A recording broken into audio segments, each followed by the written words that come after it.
Mga master, okay lang bang? Huwag niyong skip ang mga ads sa aking mga video kung okay lang mga master. Salamat sa solid na suporta po. Yon, what's up mga masters? Nandito na naman tayo sa panibagong araw, panibagong kabanata na naman ang pagsasama-samahan natin ngayon guys.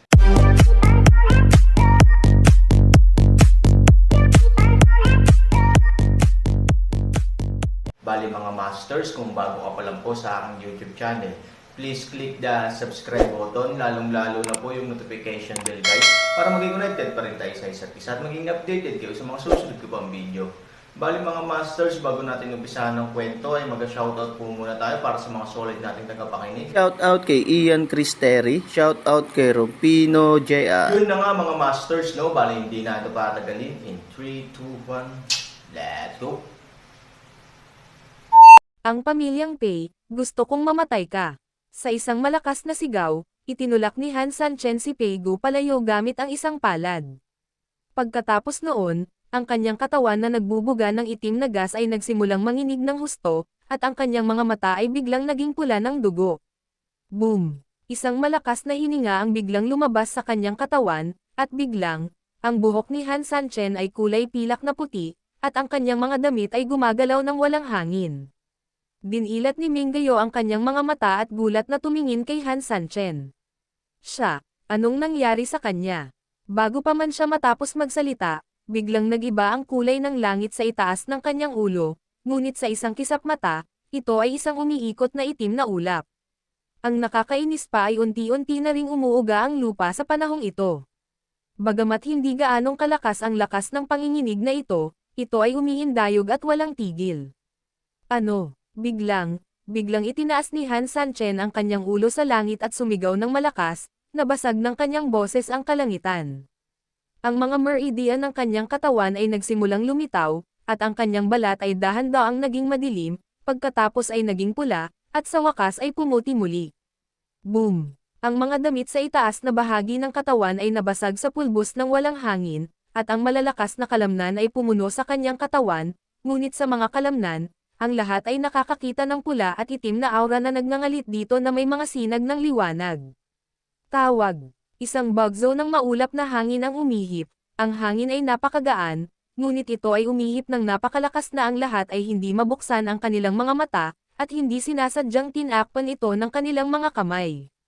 Nang huminto ang hangin, muling tumangala ang lahat, tanging si Han Sanchen ay nakatayo pa rin doon.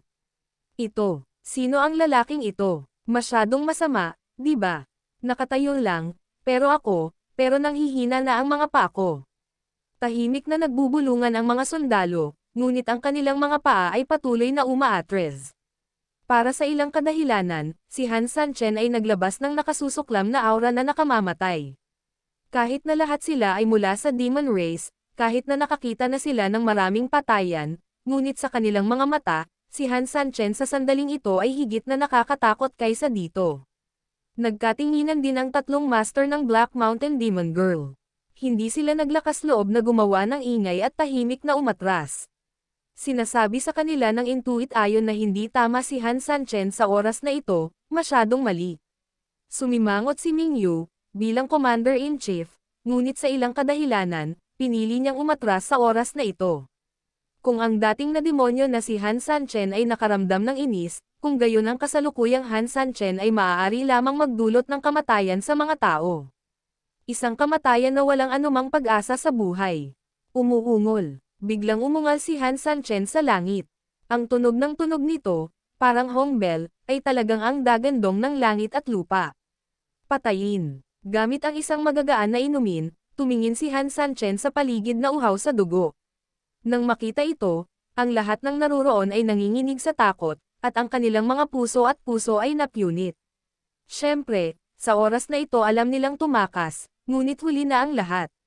Sa pagitan ng pagpihit ng kanyang mga kamay, isang hininga ang diretsyong lumabas, at isa pang nakakatakot na bagay ang nangyari. Yung mga direktang tinamaan ng hininga, halos malawak na lugar, parang terorista bigla. Nakita kong tumaas ang puting usok, at sama-sama silang nawala. Patayin. Sa sumunod na segundo, direktang ibinunot ni Han Sanchen ang kanyang kutsilyo at bumangon, at parang anino, direktang lumipad siya papunta sa hukbunang. Kaaway. Boom. Diretsahang pinirito ng karamihan ang kaldero, para bang binuhusan ng tubig ang kalamansi, saglit na namamatay, tumatakas, nagsisigawan, nagsisigawan, nagsisigawan, ang eksenang iyon. Hindi kalabisan kung sabihing kinatay ng mga tao ang eksena. Go!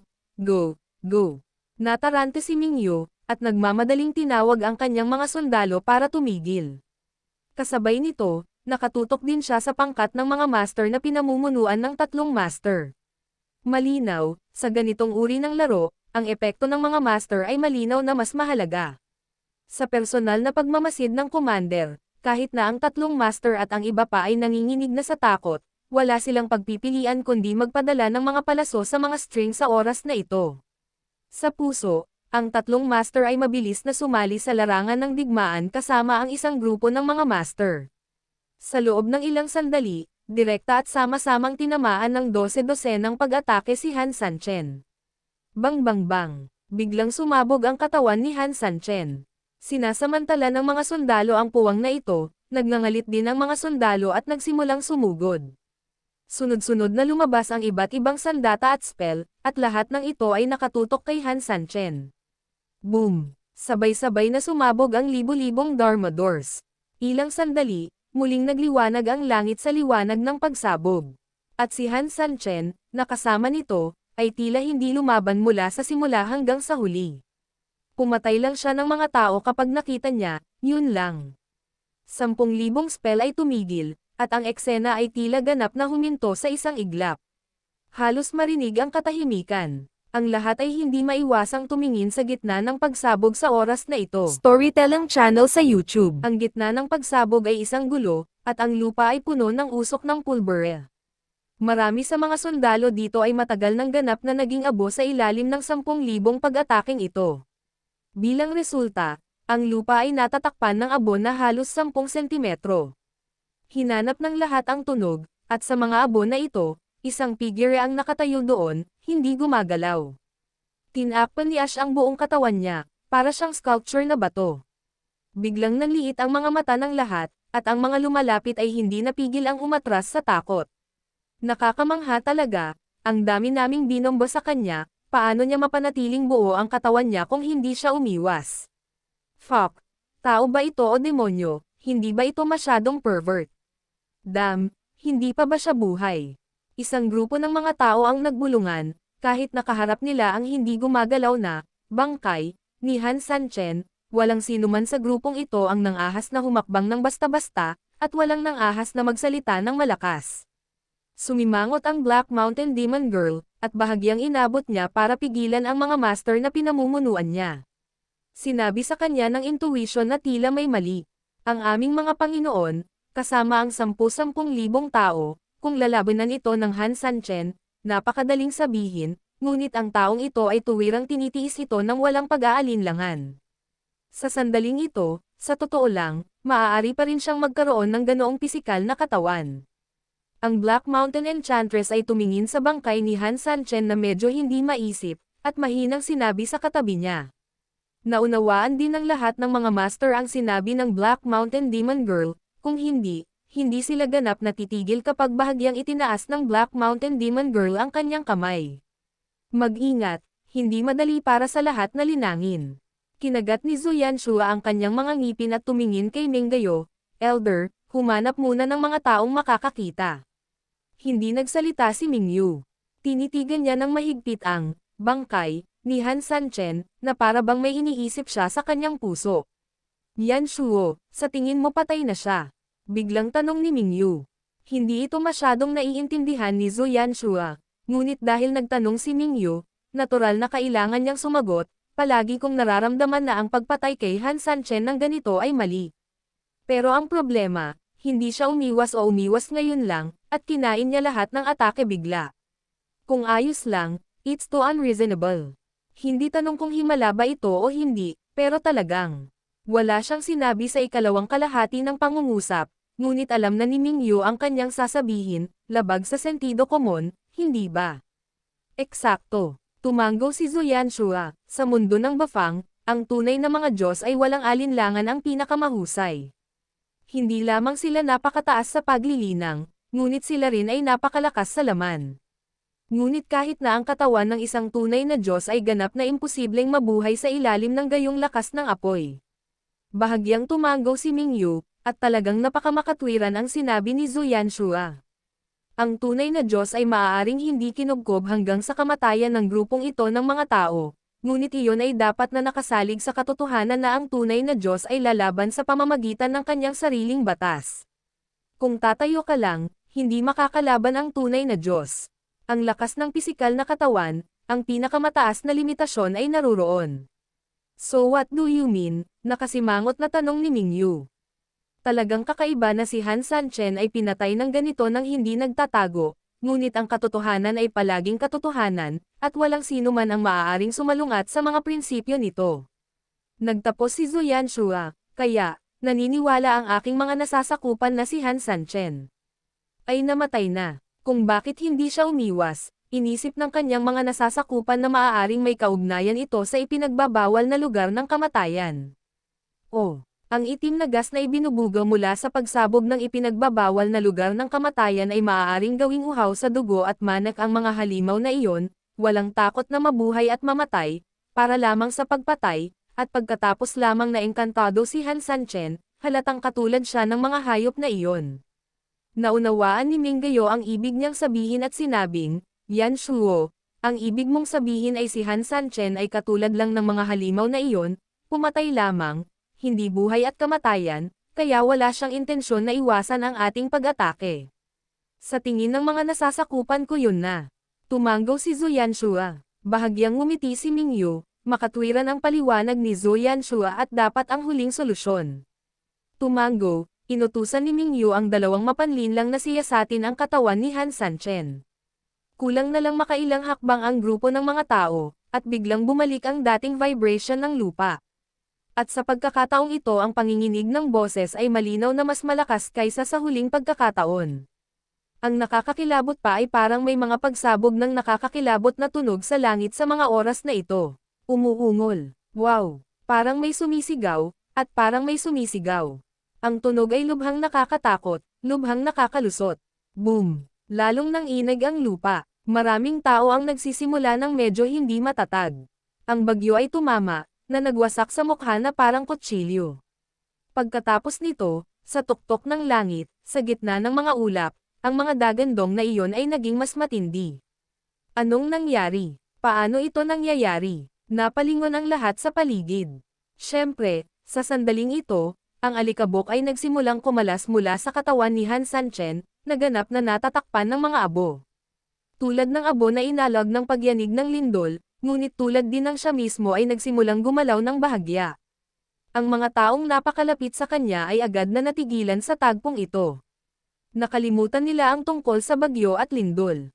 Nakatulala lang ang mga ito sa kanya, ni hindi man lang naglakas loob na kumurap, sa takot na baka may mawala. Clap clap clap. Nagsimulang lumitaw ang maliliit na boses sa bangkay, ngunit nabaon ito sa tunog ng mga bagyo at lindol. Lumipat siya, hindi siya namatay. Hindi na natamba ang mga taong malapit, sumigaw sila ng malakas at tumakbo sa gulat. Wala silang direksyon, tanging paniniwala, at iyon ay ang lumayo sa maltong ito hanggat maaari. Nagkagulo sila, at nagsimulang magkagulo ang mga katabi nila. Maaaring hindi nila napagmasdan ang sitwasyon ng bangkay ni Han Sanchen, ngunit nang marinig nila ang hiyawan ng mga tao sa loob, nagsimula silang tumakas ng hindi nila malay. Dahil dito, sa loob lamang ng 10 segundo, isang grupo ng mga tao ang ganap na naging langgam sa mainit na palayok, at hindi nila matiis na tumingin ng diretsyo sa kanila. Malayo-layo pa ang dalawang crony, ngunit nang makakita ng ganoong eksena, hindi nila maiwasang makaramdam ng panghihina. Si Mingyu at ang iba pa ay nanunood sa likod ng moldita na ito, tila hindi ito gagana kung hindi ka pupunta. Ngunit ang sitwasyon sa kabilang panig ay naging ganoon na, at tila wala ng paraan upang makabalik ng buhay. At kapag nagkaproblema ang dalawa, biglang, dagandong, isang dagandong ang bumasag sa kalangitan. At halos kasabay nito, biglang lumabas ang sinag ng liwanag mula sa katawan ni Han Sanchen, na humawak sa kalangitan. Boom! Ang mga itim na ulap sa kalangitan ay nagmamadali, at pagkatapos ay bumubuo sila ng isang puyo ng tubig. Kasabay nito, isang madilim na pulang ilaw ang nabuo sa puyo ng tubig. Maingay. Ang mga sumisikat na sinag ng liwanag ay dumiretso sa puyo ng tubig, sumasalubong sa madilim na pulang ilaw. Ang langit at lupa ay konektado sa isang iglap. Ito ay parehong mahiwagang at mahiwaga, at ito ay nagwawalis ligaw na may malaking kapangyarihan. Bang bang bang. Nakasentro sa mga sinag ng liwanag na ibinubuga ni Han Sanchen, sa loob ng radius na ilang metro, mayroong isang unos na ginawa mismo. Tumakbo, tumakbo, tumakbo. Ang mga tao sa paligid, kahit na sila ay mapalad na hindi nilamon at naging pulbos ng bagyong ginawa ni Han Sanchen, ngunit nang makitang nagawa na ito ng mga kasamahan sa unahan, nauwi lamang sila sa pagsigaw ng padalos-dalos at takot na tumakas. Baliw, baliw, ano bang nangyayari? Ang Black Mountain Enchantress ay nakatayo sa kinaroroonan niya, bumubulong. Bagamat parang kalmado siya sa mukha, mas alam niya talaga kaysa kanino man na hindi siya tinatawag na kalmado at composed, natulala lang siya nang makitang nasa harapan niya si Han Sanchen. Gusto niyang tumakbo, ngunit dahil sa mukha at takot ay hindi niya magawang iangat ang kanyang mga paa. Fuck! Ito, anong sitwasyon? Oo, hindi ba patay na si Han Sanchen? Bakit ganito ang mundo, bakit ganito pa rin? O siya ba ay napakaraming masasamang bagay, at siya ay tatanggapin ng Diyos kapag siya ay namatay? Nang marinig ang mga salitang ito, ang Black Mountain Demon Girl ay nagmamadaling umiling, hindi, imposible, kung gusto ng langit na tanggapin ang mga tao. Tinatanong kita, bakit Zia Guang sa halip na Punishment Thunder? Pagkatapos ng ilang salita, hindi na nakaimik ang lahat. Oo, dapat si Ray. Hindi kaya ang lalaking iyon, tinutulungan ba siya ng Diyos? No, no way. Is it possible that guy can survive even after death? May possibility ba? Hula ko lang. Hindi naman namatay ang lalaking iyon mula umpisa hanggang dulo. He is just absorbing the energy between heaven and earth through his method now. Sa sinabi nitong lalaki ay halatang nakakabaliw ang malamig na pawis sa kanyang noo. Talagang matapang at nakakabaliw ang hula na ito, ngunit kailangang sabihin na siya ay makatwiran. Ang bawat isa ay isang cultivator, at ang ilang mga sitwasyon ay talagang madaling maunawaan, dahil ang kasalukuyang hitsura ni Han Sanchen ay talagang mas katulad ng posibilidad na ito. Pero ang problema, kung ganoon, paano pa nila paglaruan ang lalaking ito? Yun na nga mga masters, no? Bali panibagong kabanata na naman yung natapos natin ngayong gabi. Muli, maraming salamat po talaga sa walang sawang suporta po sa aking YouTube channel na talagang inaabangan nyo po ang bawat upload ko po. Bali mga masters, magkita-kita ulit po tayo bukas ng gabi at ngayon po ay magpapaalam po muna tayo. Bali mga masters, bye-bye!